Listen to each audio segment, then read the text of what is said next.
আজকে তোমাদের দেখাবো মোবাইলে কোন সেটিংটি অন করলে মোবাইলের যে কোনো লেখা তোমাকে পড়ে শোনাবে, তোমাকে কষ্ট করে পড়তে হবে না। তাহলে চলো ভিডিওটি শুরু করা যাক।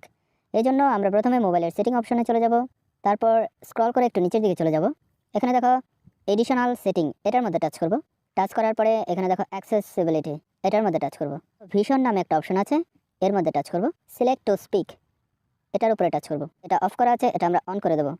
তারপর অ্যালাউতে ক্লিক করব আর ওকে এখানে ক্লিক করব। এরপর এক ধাপ পেছনে চলে যাব। এখানে দেখো টেক্সট টু স্পিচ আউটপুট, এটার মধ্যে টাচ করব। করার পরে এখানে দেখো ল্যাঙ্গুয়েজ নামে একটা অপশন আছে, এটার উপরে টাচ করব। আমার বাংলা সিলেক্ট করে নেবে। এবার তোমাদের দেখাচ্ছি যে কোনো লেখার উপর টাচ করলে সেটা কিভাবে পড়ে শোনায়। আমি ফেসবুকে চলে যাচ্ছি। ফেসবুকে আসার পর এই যে নিচের ডান দিকে একটা আইকন আছে, এটার মধ্যে প্রথমে টাচ করব। টাচ করার পরে এবার আমি যে কোনো লেখার উপর টাচ করলে সেটা আমাকে পড়ে শোনাবে। এই যে আমি টাচ করলাম, এবার দেখো পড়ে শোনাচ্ছে। ঠিক একই নিয়মে মোবাইলের যে কোনো লেখার উপর টাচ করলে